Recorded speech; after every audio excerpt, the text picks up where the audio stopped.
Bonjour, moi c'est Edith et aujourd'hui on va faire une séance d'entraînement ensemble, vous et moi, qui va viser surtout à travailler les jambes. Pour la séance, vous aurez besoin de bons souliers, idéalement un soulier de course, mais sinon n'importe quel soulier qui va bien tenir le pied et qui va être antidérapant. Alors tout ce qui est gougoune et pantoufles, on oublie ça. Pour la chaise, qui est le deuxième élément dont vous aurez besoin, prenez une chaise qui est robuste et bien solide et surtout pas une chaise d'ordinateur avec des roulettes, par exemple. Ensuite, vous aurez besoin d'une bouteille d'eau pour rester hydraté au fur et à mesure de la séance. D'ailleurs, pour la séance, je vais démontrer individuellement chacun des exercices. Donc, vous pouvez l'essayer pendant que je le démontre, c'est à votre convenance, mais on va les faire ensemble à la fin de A à Z, donc avec les pauses, avec les répétitions, etc. Vous n'aurez qu'à me suivre. Donc, pour chacun des exercices, il y a généralement une option plus facile ou plus difficile pour le faire. Si même dans sa version la plus facile, vous éprouvez de la douleur ou un inconfort à faire un exercice, ou même si vous avez carrément des contre-indications médicales à ne pas faire un certain exercice, alors ne le faites tout simplement pas. Si vous voulez rester actif pendant la séance tout de même, vous pouvez faire le mouvement de votre choix. Ça peut être aussi simple que de s'asseoir sur la chaise et de bouger les bras, de faire des petites rotations des bras, comme vous voulez. Côté sécurité maintenant, je vous invite à dégager le plus possible votre espace d'exercice afin qu'il ne soit pas encombré et éviter de trébucher. Et également, pour chacun des exercices que je vais présenter, parfois il y a l'option de le faire debout ou assis. Et à tout moment, vous pouvez choisir de faire l'exercice assis ou debout, mais avec la chaise, par exemple, devant vous, en tenant la chaise ou en gardant les mains près de la chaise. La même chose également si vous avez une marchette. Donc, gardez vraiment ces points de repère-là près de vous pour éviter à tout prix une chute. Alors, on va être prêt maintenant à commencer la séance.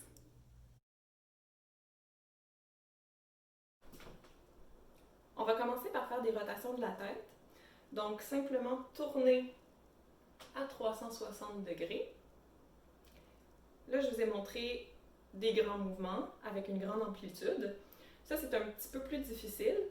Si vous n'êtes pas confortable avec ça, faites des plus petits mouvements. Okay? L'important, c'est que vous sentiez un bon étirement au niveau du cou. Ce n'est pas nécessaire de faire les plus grands mouvements possibles. Si vous n'êtes pas à l'aise de pencher votre tête vers l'arrière, vous pouvez simplement faire des demi-rotations. Vous allez regarder votre épaule et vous revenez vers l'avant pour regarder votre autre épaule. Et ainsi de suite. Maintenant, on va faire des enjambées. Pour cet exercice-là, c'est une bonne idée d'avoir la chaise à proximité et de la tenir un petit peu. Alors, avec la jambe droite, on fait un premier pas, on revient, on fait un deuxième pas avec la jambe gauche et on revient. On répète ça à plusieurs reprises. Maintenant, si cette enjambée-là que j'ai montré, c'est un petit peu trop difficile pour vous, vous pouvez prendre des plus petits pas. Ou au contraire, si c'était trop facile, vous pouvez prendre de plus grands pas. L'important de cet exercice-là, c'est vraiment de lever son pied quand on fait l'enjambée. Alors maintenant, on va faire le lever de la chaise. Je rappelle que c'est important que la chaise n'ait pas de roulette. Cependant, c'est possible que votre chaise ait des appuis-bras. La mienne n'en a pas, mais c'est pas grave. C'est selon ce que vous avez ou selon vos besoins. Alors, pour ce mouvement-là, on met les pieds bien ancrés au sol, vis-à-vis les genoux à peu près à la hauteur des hanches, à la largeur des hanches. Et donc, pour se lever, si vous avez les appuis-bras et que vous avez besoin de pousser dedans, c'est correct. Ultimement, c'est un mouvement qu'on veut contrôler avec les jambes seulement et pas du tout avec les bras. Mais vous pouvez, au fur et à mesure de vos progrès, diminuer l'utilisation de vos bras. Donc, si au début, vous avez besoin de vous aider beaucoup avec les bras, allez-y, on ne veut absolument pas qu'il y ait de blessures. Mais au fil du temps, quand vous allez devenir meilleur à cet exercice-là, vous allez avoir de moins en moins besoin de pousser dans les appuis-bras ou dans la chaise pour vous aider à vous lever. Alors, première étape. Je rappelle qu'on a les pieds bien ancrés au sol. On se penche légèrement vers l'avant pour mettre le poids bien senti au niveau des pieds. Et avec les cuisses, l'avant des cuisses et les muscles fessiers, on se lève. Maintenant, pour redescendre, ça peut être aussi un défi parce qu'on ne veut pas se laisser tomber sur la chaise. Donc, on va vraiment contrôler la descente. Là, encore une fois, je rappelle que c'est une bonne idée d'avoir la marchette devant vous si vous en avez une. Et pour redescendre, si vous avez des appuis-bras, vous pouvez garder vos mains pas loin des appuis-bras ou les tenir si vraiment vous en avez besoin. Okay? Mais l'important, c'est de vraiment contrôler la descente et de ne pas se laisser tomber sur la chaise. Voilà. Pour le prochain mouvement, on est encore sur la chaise. Encore une fois, si vous êtes capable de ne pas trop tenir la chaise, c'est l'idéal. Si vous en avez besoin, allez-y. Donc, on est sur la chaise et on garde une jambe au sol et on lève l'autre jambe. C'est plus facile pour vous de garder le genou un peu plié plutôt que droit. C'est parfait aussi. Alors, on lève une jambe, on la repose, on lève l'autre jambe et on la repose. Vous pouvez le faire sans support aussi. Et voilà. Dernier exercice, on va faire un étirement des ischio-jambiers, les muscles à l'arrière de la cuisse. Pour ça, vous allez avoir la chaise devant vous. Vous allez tenir la chaise et puis simplement vous pencher vers l'avant et garder les genoux bien droits, okay? Pas pliés, droits. Et on va rester comme ça pour 1 minute. Il faut vraiment sentir qu'il y a un étirement à l'arrière de la cuisse pour que l'exercice soit réussi. On est maintenant prêt à faire les exercices. J'ai mis un chronomètre qui va nous dire quand c'est le temps de changer de mouvement. Alors vous devriez l'entendre vous aussi. Sinon, faites comme moi. OK. Et on commence. Donc, rotation de la tête. Là, je choisis de le faire dans le sens des aiguilles d'une montre. On va répéter le mouvement tout à l'heure, alors on pourra alterner. C'est un mouvement que vous pouvez faire assis si vous préférez, ou debout en vous tenant après la chaise aussi, comme vous voulez. Prochain mouvement. Les pas. Donc, vous pouvez le faire en vous tenant après la chaise. Encore une fois, c'est selon votre niveau de confort. Donc ici, ce qu'on veut faire, je rappelle, c'est vraiment de lever le pied du sol.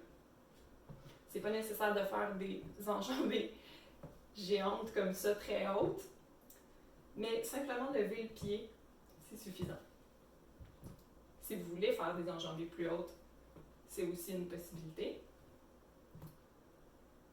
Une autre chose qu'on peut faire varier, c'est la longueur du pas. Donc ça, c'est plus difficile. Une grande enjambée comme ça. Si vous voulez travailler un peu plus, c'est quelque chose que vous pouvez faire. Sinon, vous pouvez faire des plus petits pas.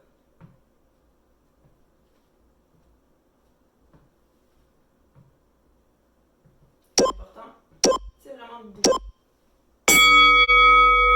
Première pause. Donc, ça peut être une bonne idée de boire une petite gorgée d'eau. Se garder hydraté.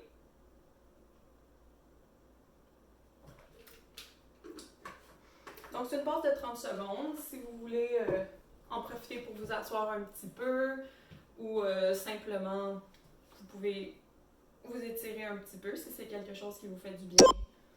Ah, c'est déjà fini. OK. Maintenant, on fait le contraire de ce qu'on faisait tantôt. Si vous êtes allé dans le sens des aiguilles d'une montre pour tourner la tête, on va dans le sens contraire. Là, on devrait bien sentir le cou qui est étiré quand on fait les ronds. Je rappelle qu'on peut faire des plus petits ronds.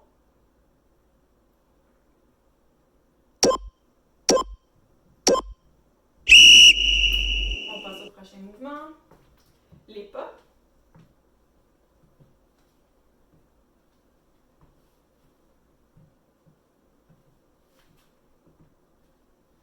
Donc, si tout à l'heure, vous aviez fait, vous étiez motivé, donc vous aviez fait des plus grands pas, mais que là, vous êtes un petit peu plus fatigué, vous pouvez faire des plus petits. Vous n'êtes pas obligé de le faire exactement de la même façon que vous l'aviez fait la première fois.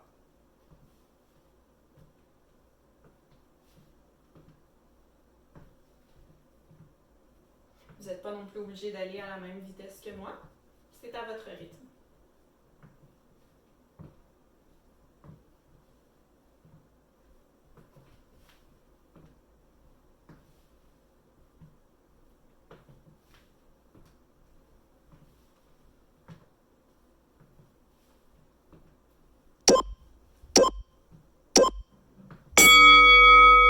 OK, deuxième pause. Bravo. Alors, comme je disais tout à l'heure, si vous sentez le besoin d'étirer un petit peu le dos, les bras, c'est toutes des choses que vous pouvez faire si ça vous fait du bien. Vous pouvez boire de l'eau encore ou vous reposer sur la chaise. Moi, j'aime bien m'étirer un petit peu. Maintenant, on va faire le lever de la chaise. Pour cette séquence-là, on n'aura pas besoin du chronomètre puisqu'on va faire des répétitions de 10 fois.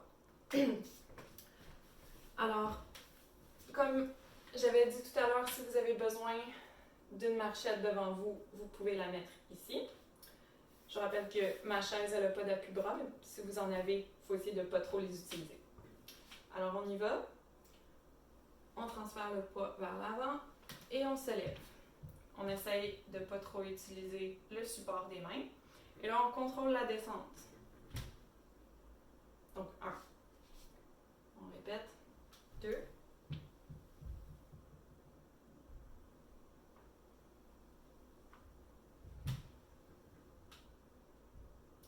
3. Évidemment, on essaie de ne pas utiliser un support, mais si c'est nécessaire, c'est mieux que de tomber, évidemment. 4.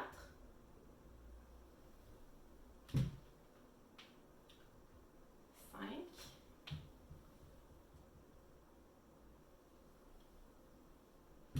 On essaie de garder le tronc droit. 6.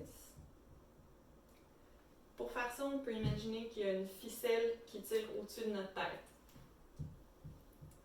7.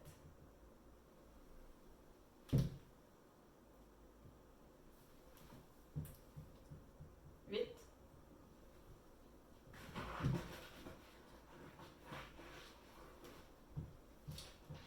9.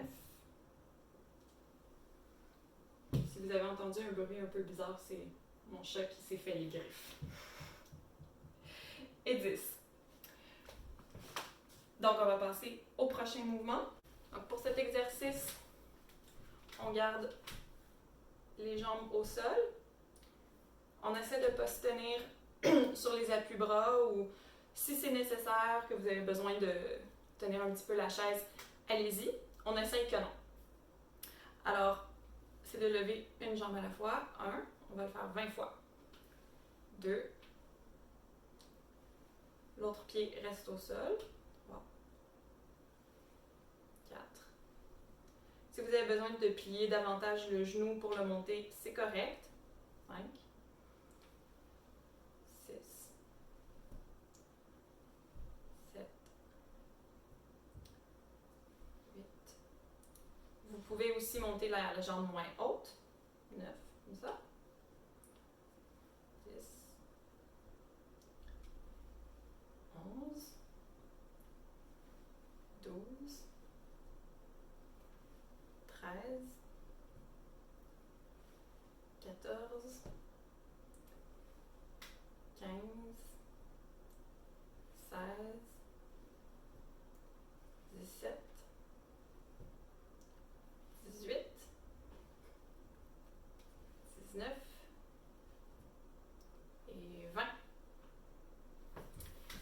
Ok, on peut prendre une pause de 30 secondes. Donc, moi je vais prendre une gorgée d'eau.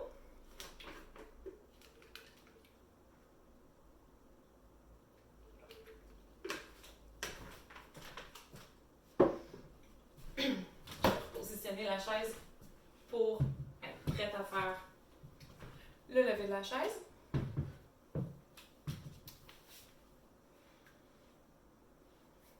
Et on y va. Oui. Alors, et 1. On contrôle la descente. 2.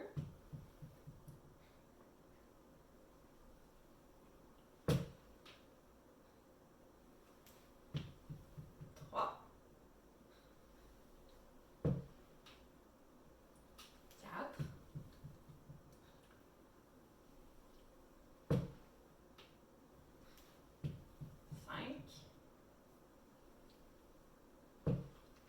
5. 6. 7.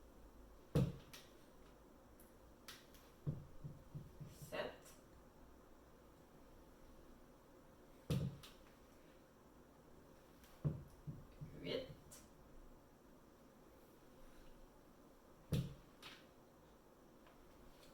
9. Et 10.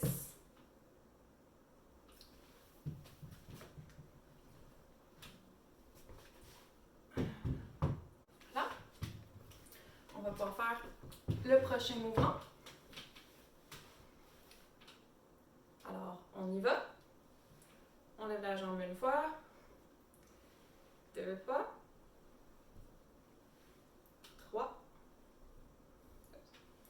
4, 5, 6, 7, 8, 9, 10, 11, 12, 13, 14, 15, 16, 17, 18, 19, 20. Super! Pendant cette dernière pause, vous pouvez profiter pour boire un petit peu d'eau.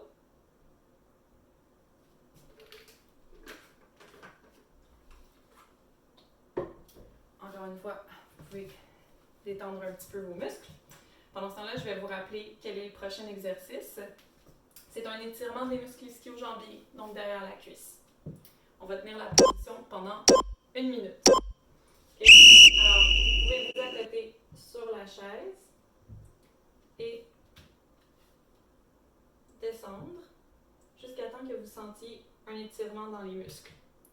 Par contre, on ne doit pas plier les genoux.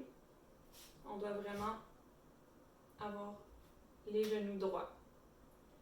Vous devriez commencer à sentir un étirement ici. OK?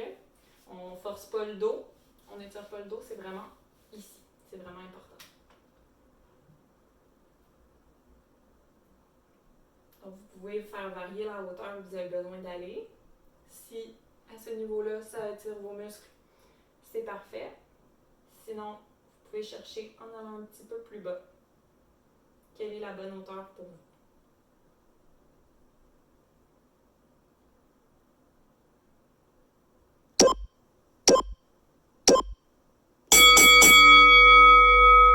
Et c'est terminé.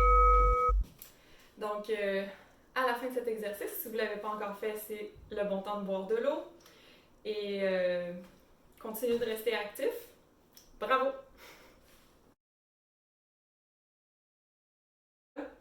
C'est vraiment de lever le pied. Le chat veut faire de l'exercice. Donc, c'est vraiment de prendre